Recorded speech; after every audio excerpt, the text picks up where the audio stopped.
औज़ुबिल्लाहिमिनश्शैतानिर्रजीम बिस्मिल्लाहिर्रहमानिर्रहीम। अस्सलाम स्टूडेंट करेंगे क्लास 7 का simple chemical reaction chapter number 6 और इसका टॉपिक करेंगे हम oxidation. Oxidation happens when a substance react with oxygen forming an oxide.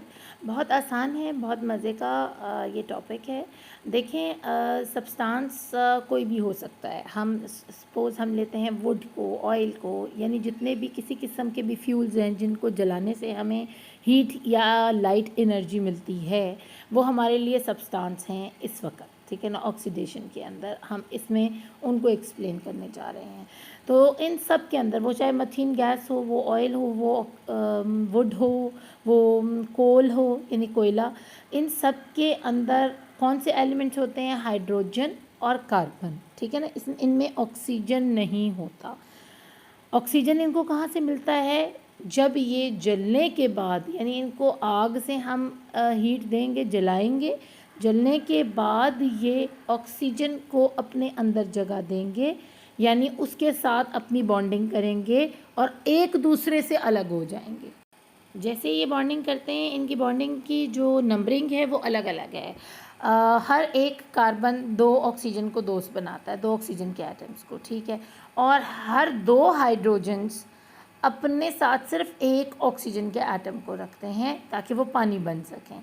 तो आपने इस डिवीज़न को, इस इक्वेशन को याद रखना है कि कार्बन और हाइड्रोकार्बन्स जब जलने के बाद रिएक्ट करने जा रहे हैं ना, ऑक्सीजन के साथ उड़ने लगे हैं, तो वो ग्रुपिंग की शक्ल में उड़ेंगे। अब ऐसे है कि जैसे आपने आग लगाई, कार्बन उड़ा अकेला, हाइड्रोजन उड़े पेड़ की शक्ल में, 2 उड़े एक साथ, ठीक है ना। इस तरह, यानी एक उड़ रहा है, 2 उड़ रहे हैं, एक उड़ रहा है, 2 उड़ रहे हैं। एक में कार्बन एक एक उड़ रहा है और वो जाकर ऊपर 2 ऑक्सीजन्स को अंगेज कर रहा है, अपने साथ मिला रहा है, ठीक है। और नीचे से 2 हाइड्रोजन उड़कर ऊपर जा रहे हैं और अपने साथ 1 ऑक्सीजन को पेयरिंग करवा रहे हैं, सिर्फ 1 ऑक्सीजन के एटम को अपने साथ रख रहे हैं। तो यही रिएक्शन जो कि सब्सटेंसेस करते हैं आफ्टर बर्निंग कहलाता है ऑक्सीडेशन। जब वो अपने साथ ऑक्सीजन को मिला लेते हैं, उसके साथ फ्रेंडशिप कर लेते हैं, कार्बन हाइड्रोजन को छोड़ देता है, हाइड्रोजन कार्बन को छोड़ देता है, और फिर इस तरह हमें आगे प्रोडक्ट क्या मिलती हैं? हमें 2 प्रोडक्ट्स मिल जाती हैं। एक मिल जाती है CO2 यानी कार्बन डाइऑक्साइड, और दूसरी प्रोडक्ट मिलती है H2O विच इज़ वाटर, और तीसरी अगर हम देखें तो वो ऐश की शक्ल में होती है, यानी राख जो बकाया बच जाती है। तो आगे चलते हैं। There are several examples of oxidation reactions. तो हमारी डेली लाइफ में बहुत सारी ऐसी एग्ज़ाम्पल्स आपको मिलेंगे, लाइक कुकिंग जो हर घर में होती है, और कुछ लोगों के घर में जो कुकिंग है वो गैस जलाकर होती है, और कुछ लोगों के घरों में कुकिंग होती है लकड़ियाँ जलाकर, ठीक है ना। जो लकड़ी जलाएगा उसमें से भी कार्बन अकेला उड़ रहा है निकल कर, और हाइड्रोजन 2-2 करके उड़ रहे हैं ऊपर। कार्बन अपने साथ 2 ऑक्सीजन की बॉन्डिंग कर रहा है, एटम्स दे रहा है हवा में से, और हाइड्रोजन क्योंकि ऑलरेडी 2 हैं तो वो 1 ऑक्सीजन के एटम को अपने साथ मिला रहे हैं। इसी तरह गैस जो जल रही है, गैस में से भी कार्बन और हाइड्रोजन दोनों निकल रहे हैं। मैंने आपको बताया ना कि जितने फ्यूल्स हैं उनके अंदर क्या क्या चीज़ें हैं, उनमें कार्बन और हाइड्रोजन मौजूद है, इसलिए उनको हाइड्रोकार्बन्स कहा जाता है। और जब ऑक्सीडेशन होती है ना, तो ऑक्सीडेशन उसी सूरत में होती है जब उनको आग लगाई जाती है उन फ्यूल्स को, चाहे वो लकड़ी है, कोयला है, या वो कोई गैस है। तो जैसे वो जलेंगे, हवा में मौजूद ऑक्सीजन को अपने साथ जोड़ लेंगे, ठीक है ना, और कहेंगे जी अब मैं तंग आ गया हूँ। कार्बन कहेगी मैं हाइड्रोजन के साथ रहते हुए तंग आ गई हूँ, अब तुम मेरे साथ दोस्ती कर लो, ऑक्सीजन को बोलेगी। और हाइड्रोजन भी सेम यही तासुरात ऑक्सीजन को बताएगा कि मैं कार्बन के साथ रह रह के तंग आ गया था, अब तुम मेरे साथ दोस्ती कर लो, और दोनों चीज़ें अलग शक्ल बनाएंगी। यानी पहले जो हाइड्रोकार्बन्स कहलाते थे, अब वो H2O कहलाएंगे, या कहलाएंगे कार्बन डाइऑक्साइड। तो ये थी ऑक्सीडेशन। तो चलते हैं कंबशन की तरफ, और कंबशन में बच्चे ऑक्सीडेशन और कंबशन को सेम उसमें ले जाते हैं, यानी बर्निंग में ले जाते हैं। लेकिन आज मैं आपको ये कॉन्सेप्ट क्लियर कर दूंगी कि ऑक्सीडेशन क्या है और कंबशन क्या है। इसको रीड पहले कर लेते हैं, फिर मैं एक ही बात से आपका कॉन्सेप्ट बिल्कुल क्लियर करवा दूंगी। Combustion is another name for burning. जलाने के अमल को कंबशन भी कहते हैं। व्हेन अ फ्यूल बर्न्स, जब भी कोई फ्यूल जलता है, वो लकड़ी हो, गैस हो, कोयला हो, it reacts with oxygen in the air and produces heat and light. तो वो हवा के साथ जैसे ही रिएक्शन में आता है तो वो क्या चीज़ प्रोड्यूस करता है, हीट एंड लाइट, उसमें से गर्मी भी निकलती है, उसमें से रोशनी भी निकलती है। द फ्यूल बिकम ऑक्सीडाइज, और हम कहते हैं कि फ्यूल ऑक्सीडाइज हो गया, यानी अब उसने अपने एक दूसरे को छोड़ दिया है, यानी कार्बन ने ऑक्सीजन को हाइड्रोजन को छोड़ दिया है और हाइड्रोजन ने कार्बन को छोड़ दिया। जैसे मैंने आपको बताया है कि ये सारी चीज़ें जितने भी फ्यूल्स हैं अपने अंदर हाइड्रोकार्बन्स रखते हैं। तो हाइड्रोकार्बन्स का एक दूसरे को छोड़ देना, एक दूसरे को लूज़ कर देना या घटा देना या एक दूसरे से दूर दूर हट जाना ऑक्सीडेशन कहलाता है। इसमें हम एलिमेंट्स जो है ना आयंस या मॉलिक्यूल्स वो लूज़ करते हैं, यानी कार्बन ने हाइड्रोजन को छोड़ दिया और हाइड्रोजन ने कार्बन को छोड़ दिया। लेकिन कंबंसन में वो चीज़ क्या होती है कि जब वो कन्वर्ट हो जाती है, किसी और शक्ल में तब्दील हो जाती है, तो वो रिडक्शन कहलाती है और वो कंबंसन के बाद टेक प्लेस होती है। यानी अब उसमें वो क्या कर रहे हैं, वो अपने अंदर किसी चीज़ को लेकर जा रहे हैं। कहने को वो रिडक्शन है लेकिन असल में वो गेन कर रहे होते हैं। यानी हाइड्रोजन ने कार्बन को ऑक्सीडेशन के दौरान छोड़ दिया था, लूज़ कर दिया था। अब हाइड्रोजन रिडक्शन के दौरान गेन करने लगा है ऑक्सीजन को, यानी अपने साथ ऑक्सीजन को मिलाने लगा है। यानी ये दुश्मनी और दोस्ती की बात है। जब हम ऑक्सीडेशन करते हैं तो दुश्मनी शुरू होती है, यानी जो भी एलिमेंट्स हैं वो एक दूसरे को छोड़ देते हैं, लूज़ कर देते हैं। और जैसे रिडक्शन होती है या कंबंशन होती है तो वो एक नई गेनिंग करते हैं, किसी और एलिमेंट को अपने साथ मिला लेते हैं। तो fuels such as wood, coal, oil and methane gas या मीथेन नेचुरल गैस होती है, burn well because they contain the elements carbon and hydrogen, जो मैं आपको शुरू से बताती आ रही हूँ। आपने ये जहन में रखना है तो ही आप पे ऑक्सीडेशन, कंबंशन वगैरह जो है ना क्लियर हो जाएगा कि सारा टॉपिक क्या है। During burning these elements combine with oxygen, और वो ऑक्सीजन कहाँ है, प्रेजेंट इन द एयर या प्रेजेंट इन द एटमॉस्फेयर या प्रेजेंट इन द सराउंडिंग, जहाँ भी वो आग जलाई जा रही है उसके चारों तरफ हवा मौजूद है। और हवा आपको पता है जलने में मदद देती है। जैसे ही जलेगी वो चीज़, वुड जलेगा, वो अपने अंदर से हाइड्रोकार्बन्स को अलग अलग करना शुरू कर देगा और वो हाइड्रोकार्बन्स हाइड्रोजन और कार्बन की शक्ल में जब हवा में जाएंगे तो अपने साथ ऑक्सीजन को जोड़ना शुरू कर देंगे। और इस तरह कार्बन जो होगी वो कार्बन डाइऑक्साइड बन जाएगी, यानी डाई का मतलब है दो ऑक्सीजन के होना, CO2, और वाटर बन जाएगा H2O, यानी हाइड्रोजन के दो और ऑक्सीजन का एक। तो नीचे एक इक्वेशन है, इसको स्टडी कर लेते हैं। इस ट्रायंगल में उन्होंने हमें दिखाया है कि ये तीन चीज़ें हैं जो एक दूसरे के बग़ैर जो है ना नकारा हैं, बेकार हैं, किसी काम की नहीं है। ठीक है, कंबंशन का ट्रायंगल शो कर रहा है कि ये तीनों चीज़ें एक दूसरे के लिए बहुत ज़रूरी हैं। अगर आपके पास माचिस मौजूद है, ठीक है, और लकड़ियाँ मौजूद हैं, तो माचिस उस वक़्त तक फ्लेम नहीं देगी, जलेगी नहीं जब तक कि हवा में ऑक्सीजन मौजूद नहीं होगी। समझ आ रही है बात की? और अगर आपके पास ऑक्सीजन और माचिस मौजूद है, यानी हवा भी मौजूद है, हवा में मौजूद ऑक्सीजन भी है और हाथ में माचिस भी है, लेकिन जलाने के लिए लकड़ियाँ नहीं हैं, तो ज़ाहिर बात है घर में लकड़ियाँ हैं ही नहीं, आप ऐसी जगह रह रहे हो कि आपके पास लकड़ियाँ हैं ही नहीं जलाने के लिए, तो भी कंबंसन नहीं हो सकती। क्योंकि कंबंसन का मतलब ये है कि जब भी उसने टेक प्लेस होना है तो उसने हीट देनी है, उसने एनर्जी देनी है in the form of light and heat, और इसके अलावा उसने प्रोडक्ट्स भी देनी है in the form of carbon dioxide and water. तो ये तीनों चीज़ें यानी ऑक्सीजन, फ्यूल और हीट, तीनों का होना बहुत ज़रूरी है अगर हमने कंबंसन के प्रोसेस को टेक प्लेस करवाना है। तो होपफुली आपको इसकी अच्छे से समझ आ गई होगी। यहाँ इक्वेशन है, इसको देख लेते हैं। फ्यूल में आप किसी को भी ले सकते हो, लेट कर सकते हो, वो वुड हो सकता है, वो गैस हो सकती है, वो कोल हो सकता है, ऐसी हर वो चीज़ जो कि जलने के लिए मदद देती है। और प्लस ऑक्सीजन तो अल्लाह ने तो बहुत ज़्यादा वो हवा में मौजूद है, आपके पास 24 घंटे मौजूद है, अल्लाह ने आपको अता की भी है। तो जैसे ही फ्यूल और ऑक्सीजन आपस में ऑक्सीडाइज़ करेंगी तो वो तीसरी नई चीज़ बनाएंगी जो कि प्रोडक्ट की शक्ल होगी, और वो प्रोडक्ट दो तरह की होगी। जो हाइड्रोकार्बन एक दूसरे से अलग हुए हैं अब वो बना रहे हैं कार्बन डाइऑक्साइड। डाई का मतलब है दो, ऑक्साइड का मतलब है ऑक्सीजन के दो एटम्स और कार्बन का एक, और वाटर यानी H2O यानी हाइड्रोजन के दो और ऑक्सीजन का एक एटम। तो ये हमारे पास प्रोडक्ट्स आ गई हैं आफ्टर फ्यूल और ऑक्सीजन के रिएक्शन करवाने के बाद। ठीक है, और मेरे ख्याल से मैंने इसको बार बार इसलिए दोहराया है ताकि बच्चों के जहन नशीन हो जाए, वो अच्छे से समझ जाएं और उनके मुंह पर भी ये बात चलना शुरू हो जाए। अब चलते हैं रेस्पिरेशन के टॉपिक की तरफ। रेस्पिरेशन क्या है? The human body needs fuel to produce energy. अब ह्यूमन बॉडी को भी फ्यूल की ज़रूरत है जो कि हमें खाने से मिलता है। जो हम खाना खाते हैं, खाना खाते साथ हम भागने नहीं लग जाते, हम थोड़ा सा वेट करते हैं। जैसे आजकल रमज़ान चल रहे हैं माशाल्लाह, हम थोड़े से डाउन हो जाते हैं अफ्तारी तक, ठीक है ना। जैसे ही हम अफ्तारी करते हैं तो क्या आपके अंदर बहुत ज़्यादा एनर्जी आ जाती है कि आप उठकर भागना शुरू कर देते हैं? नहीं, आपको थोड़ा सा टाइम चाहिए ताकि जो खाना आपने खाया है वो कन्वर्ट हो इनटू एनर्जी, ठीक है ना।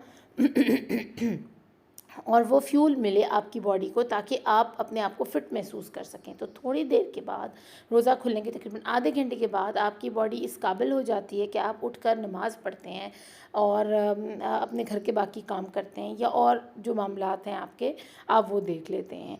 तो ऐसा नहीं है कि आप मुंह में खाना डालते साथ ही आपके जो जिस्म है ना वो भागना शुरू कर दे। तो इसी तरह ह्यूमन बॉडी को जिस फ्यूल की, जिस एनर्जी की ज़रूरत है ना, उसके लिए रेस्पिरेशन होना बहुत ज़रूरी है। ये प्रोसेस से गुजर कर फूड को जाना बहुत ज़रूरी है। We eat provides us with fuel. जो भी हम खाएंगे वो हमें हमारा फ्यूल बना कर देगा, mainly in the form of carbohydrates, carbohydrates की शक्ल में। अब कार्बोहाइड्रेट्स इसको इसलिए कहा जाता है क्योंकि ये मिक्सचर है कार्बन का, हाइड्रोजन का और ऑक्सीजन का, यानी तीनों चीज़ें इन कार्बोहाइड्रेट्स में मौजूद हैं। लेकिन इन कार्बोहाइड्रेट्स को तोड़ने के बाद हमारे पास प्रोडक्ट्स आएंगी, ठीक है ना। वो कार्बोहाइड्रेट्स को कैसे हम तोड़ेंगे? यानी carbohydrates such as glucose contain the elements carbon, hydrogen, oxygen. Carbohydrates में हम ग्लूकोज को लेट कर लेते हैं कि ग्लूकोज जो है वो हमारी एनर्जी है या फ्यूल है जिसम को चलाने के लिए, और वो अपने अंदर रखता है कार्बन भी, हाइड्रोजन भी और ऑक्सीजन भी। आपको पता है जब भी ऑक्सीडेशन होती है तो लूज़ कर जाते हैं ये, जैसे हाइड्रोकार्बन्स थे ऊपर कंबस्शन में, तो उसमें क्या था कि जैसे ऑक्सीडेशन का अमल शुरू होता है तो हाइड्रोजन कार्बन को छोड़ देता है, कार्बन हाइड्रोजन को छोड़ देता है, ठीक है ना। लेकिन अब कार्बोहाइड्रेट्स में क्या है? कार्बोहाइड्रेट्स आर बर्न स्लोली, ये स्लोली बर्न करते हैं क्योंकि इनको जलाने के लिए हमारे पास ऑक्सीजन जो है वो बाहर से, अब डायरेक्टली बाहर से कोई तीली लगाकर हमारे जिस्म के अंदर या आग लगाकर तो नहीं ना हमारे सेल को कहेगा खाना पका कर तो जिस्म को, बॉडी को ताकत दो। हमारा काम था खाने को अंदर लेकर जाना, ठीक है ना। आगे बॉडी सेल के अंदर, हमारी बॉडी सेल्स के अंदर एक समझ लें कि किचन बना हुआ है हर सेल के अंदर, और वो slowly without any flame burn हो रहे होते हैं जिसमें कार्बोहाइड्रेट्स। अब वो कार्बोहाइड्रेट्स बर्न होते होते हमारे ब्लड सेल्स में से ऑक्सीजन्स को एक्सट्रैक्ट करते हैं और रिएक्ट करते हैं उनके साथ, ताकि उनके अंदर मौजूद ऑक्सीजन, कार्बन और हाइड्रोजन अलग हो सकें, ऑक्सीडेशन का अमल हो सके, रेस्पिरेशन का अमल हो सके। तो अब बच्चे परेशान हैं कि ये ऑक्सीजन कहाँ से आया। अगर हम बाहर लकड़ियाँ जलाते हैं तो हवा में मौजूद ऑक्सीजन तो हमें मिल जाती है, लेकिन बॉडी सेल वो ऑक्सीजन कहाँ से लेके आ रहा है? वो तो हवा में मौजूद नहीं है ना। यानी आपकी बॉडी के अंदर तो नहीं ना हवा चल रही, लेकिन आप ये भूल रहे हैं कि जब हम सांस लेते हैं तो वो भी एक अमल है रेस्पिरेशन का, ठीक है ना। वो जब हम ऑक्सीजन अपने अंदर लेके जाते हैं तो वो फेफड़ों में से होती हुई हमारे ब्लड सेल्स में चली जाती है, माइक्रो उसमें चेंज होकर मॉलिक्यूल्स में। अब वो वाली ऑक्सीजन जो हमारे ब्लड के अंदर रन कर रही है, जिसको हमारी बॉडी ने यूज़ करना है, वहाँ से हम वो ऑक्सीजन लेंगे और ग्लूकोज के अंदर मौजूद ऑक्सीजन, हाइड्रोजन और कार्बन को रिएक्ट करवाएंगे उस बाहर वाली ऑक्सीजन के साथ, ठीक है ना। यहाँ भी अल्लाह ने हमें बाहर वाली ऑक्सीजन हमारे उस सेल तक पहुँचा दी, हमारे सांस और हमारे फेफड़ों के ज़रिए। तो अब हमारे पास क्या है? ग्लूकोज है यानी कार्बोहाइड्रेट्स हैं, प्लस ऑक्सीजन है जो कि हमारे ब्लड सेल में है, जो कि हमारे लंग्स ने हमें बाहर से लेकर, बाहर की दुनिया से लेकर बॉडी के अंदर भेजी है। अब जब ये दोनों चीज़ें आपस में रिएक्ट करेंगी तो हमारे पास प्रोडक्ट में कार्बन डाइऑक्साइड और वाटर आ जाएगा, सेम उसी तरह जैसे कि ऊपर हमारे कंबंशन में हमारे साथ हुआ था। अब देखें कार्बोहाइड्रेट्स में ऐसी कौन सी चीज़ें हैं जो हमें इंस्टेंट एनर्जी देती हैं। उसमें आ जाते हैं आप देख लो, जैसे स्नैक्स होते हैं, बाहर बिस्किट्स होते हैं, एनर्जी ड्रिंक्स होती हैं। ये सारी ऐसी चीज़ें जो बहुत ज़्यादा हाई कंटेंट होता है जिनके अंदर शुगर का, ठीक है ना, हाई लेवल होता है। यानी शरबत हो गया, ठंडा मीठा शरबत, यानी आप पानी पीते हो रोज़ा खोल के तो आपको अच्छा इतना फील नहीं होता जितना आप कोई ठंडी जाम शीरी या आप कोई टैंग वगैरह या कोई ऐसी एनर्जी ड्रिंक लेते हो जिससे आपको फ़ौरन से बूस्ट मिलता है। तो ये सारे कार्बोहाइड्रेट्स की शक्लें हैं और इनको तोड़ने के लिए हमारे पास ऑक्सीजन कहाँ से आ रही है, हमारे ब्लड सेल्स दे रहे हैं, जो कि हमारे लंग्स ने एक्सट्रैक्ट की है हमारे खून के अंदर। तो जलाने के लिए हमें बाहर से ऑक्सीजन भी मिल गई और हमें फ्यूल भी मिल गया और हमें हीट भी मिल गई। तो ये था हमारा सारा प्रोसीजर रेस्पिरेशन का, और ये टेक प्लेस होती है हमेशा एरोबिक रेस्पिरेशन कहा जाता है इसको। और जो भी रेस्पिरेशन जिसमें ऑक्सीजन इन्वॉल्व है वो जानदार जितने भी ऑर्गेनिजम्स हैं मल्टी सेलुलर, जिसमें जानवर हैं, परिंदे हैं, इंसान हैं, इनके अंदर टेक प्लेस होती है। लेकिन जो बैक्टीरियाज वगैरह है ना, जो यूनिसेलुलर्स हैं, उनके अंदर ये रेस्पिरेशन टेक प्लेस नहीं होती। वहाँ वो एनारोबिक रेस्पिरेशन करते हैं, यानी विदाउट ऑक्सीजन वो अपना जो है ना बॉन्डिंग बनाते हैं। तो अब चलते हैं हम अपने लास्ट टॉपिक कोरोजन की तरफ, और ये भी बहुत आसान है, ये भी रिएक्शन है विद द एयर, वाटर या acid. A material corrodes whenever a chemical such as water, air or acid attacks its surface. कोई भी चीज़ है, सोफ़े का कवर है, लकड़ी का पीस है, आपका कोई बर्तन है, या आपका फ्लोर मार्बल का जो बना हुआ है वो है, अगर आप उसके ऊपर एसिड डालते हो तो उसके ऊपर वाइट निशान आ जाते हैं, वो रिएक्शन होता है और वो मार्बल का जो नीचे फ्लोर है वो सब ख़राब हो जाता है। इसी तरह आपके कपड़ों के ऊपर जब कोई एसिड या ब्लीच गिरता है तो उसका रंग उड़ जाता है। तो ये क्या हुआ, रिएक्शन हुआ आपका, और आपकी वो कपड़े ख़राब हो गए या फ्लोर ख़राब हो गया। इसी तरह जब लोहे की चीज़ को थोड़ा सा पानी लग गया और उसको हमने ऐसे ही, जैसे चमचों को धोकर अक्सर माएँ जो है ना ऐसे ही रख देती हैं बग़ैर सुखाए या किसी स्टैंड में रखे, तो अगर उनके साथ कोई ड्रॉप्स पानी के लगे रह गए हैं और वो 2-3 दिन चमचे यूज़ नहीं हुए, तो वो क्या होगा कि वो उनके अंदर क्रोजन स्टार्ट हो जाएगा, उनके ऊपर धब्बे लगना शुरू हो जाएंगे ऐसे ब्राउन ब्राउन शक्ल के, और वो गंदे से जंग आलूद हो जाएंगे जब तक कि उनको दोबारा से अच्छे से वॉश ना किया जाए या उनके लिए कोई और केमिकल प्रोसेस ना यूज़ किया जाए उनको क्लीन करने के लिए। तो वो टार्निश हो जाते हैं, यानी अपनी असल जो है ना चमक खो बैठते हैं या अपनी असल खूबसूरती खो बैठते हैं। तो क्रोजन का पहला स्टेप क्या है कि आपका जो भी मेटल है ना वो क्या करेगा, सबसे पहले अपनी शाइन जो है उसकी ख़त्म होना शुरू हो जाएगी। वो शाइन उसने चाहे पेंट के ज़रिए हासिल की हो या उसको सरफेस को बफिंग करके उसको चमकाया गया हो।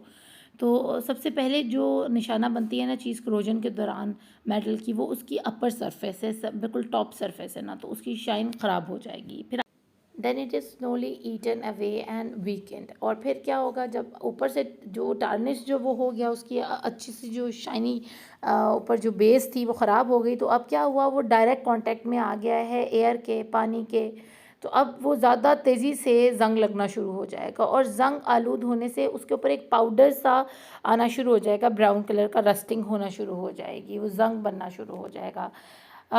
metals which are most reactive cannot be used to make things। इसीलिए जो ज़्यादा रिएक्टिव होते हैं ना, यानी पानी, एसिड और हवा से ज़्यादा जल्दी क्रूड होना शुरू हो जाते हैं, तो ऐसे जो है ना मेटल्स को यूज़ नहीं किया जाता हमारी डेली लाइफ की जो प्रोडक्ट्स बनती हैं। इससे ज़्यादा प्लास्टिक को यूज़ किया जाता है या ऐसी चीज़ें पॉलीथीन वगैरह चीज़ें, या पॉलीएस्टर से, सिलिकॉन से बनी हुई, जो कि डायरेक्ट हवा पानी के सामने आने से उनको कोई फ़र्क ना पड़े।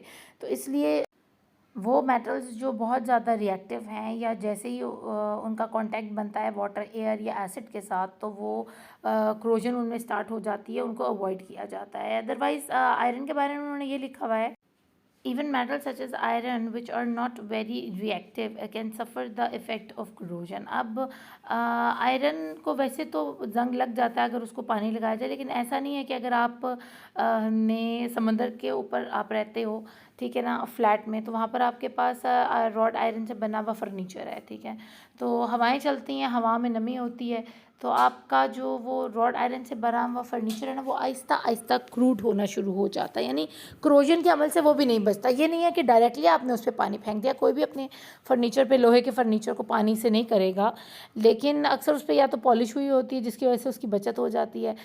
लेकिन अगर वो वैसे ही सरिये की शक्ल में है तो उसको भी रस्टिंग हो जाती है, उसके ऊपर भी जंग लग जाता है हवा के ज़रिए, जो हवा में नमी मौजूद है। और इसको इसलिए नॉट वेरी रिएक्टिव कहा गया है।